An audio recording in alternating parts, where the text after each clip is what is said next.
All right, so today we're going to talk about procrastination, but we're going to do it through a story. A surprisingly deep story, actually, about a character I bet you know. I mean, have you ever done this? You look at something you have to do, and you just get that feeling that, and you think, you know what? That's a problem for future me, right? It feels so good in the moment, like you're giving yourself this little break.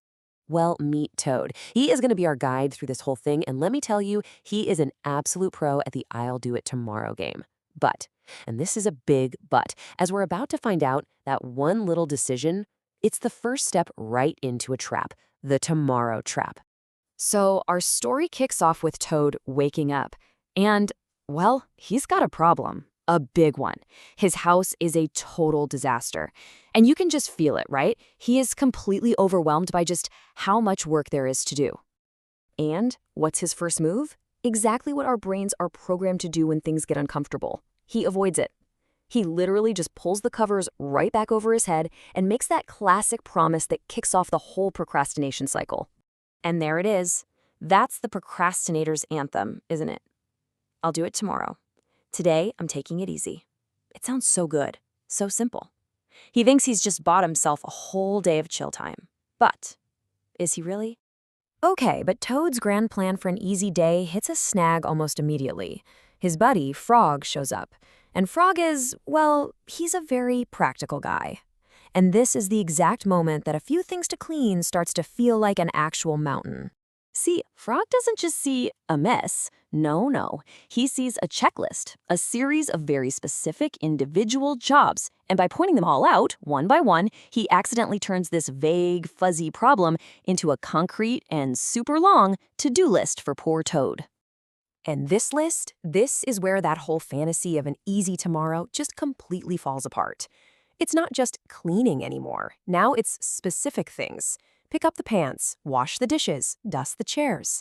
You see how each one adds another layer of dread? Tomorrow suddenly goes from this happy, relaxing day to basically a jail sentence of chores. And this brings us right to the heart of it all. This is what I call the procrastination paradox. Because, see, Toad thought he was hooking himself up with an easy day, but the way he feels, that tells a whole different story. I mean, just look at him. Is he out having fun? No way. He's just sitting on the edge of his bed, looking totally miserable. That awesome, easy day he had planned? Yeah, it's completely gone. He says it himself, right? Blah, I feel down in the dumps. And this isn't just him being lazy. This is the emotional price you pay for having stuff hanging over your head. You know, psychologists actually have a name for this, the Zeigarnik effect. It's this idea that our brains just can't let go of unfinished tasks. They just keep poking at you, making it impossible to actually relax. So here's the paradox in a nutshell.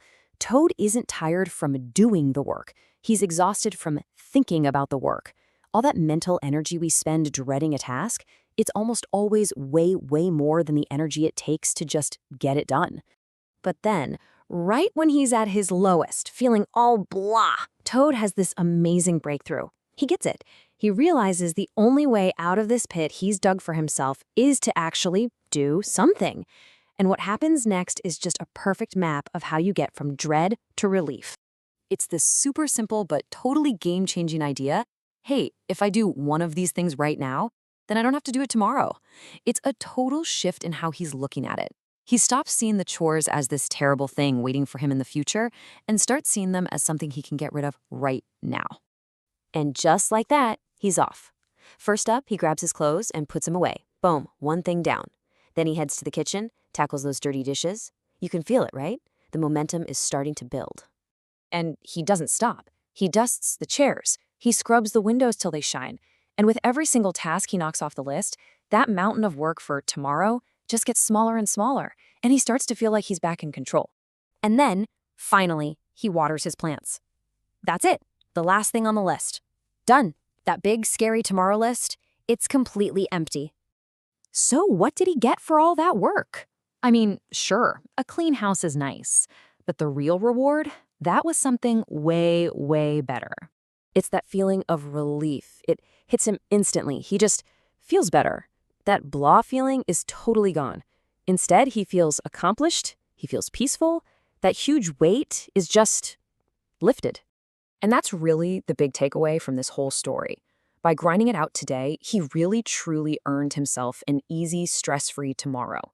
So now when he goes back to bed, it's not to hide from his problems. It's to get some real rest, knowing that he set his future self up for a great day. You know, Toad's story is such a simple but perfect little cautionary tale, isn't it? It's a great reminder that real rest, that true easy day, doesn't come from pushing things off. It comes from earning it. So it kind of leaves you with a question, right? What's that one tomorrow task that you could just knock out today? What could you do right now to give your future self that amazing gift of freedom?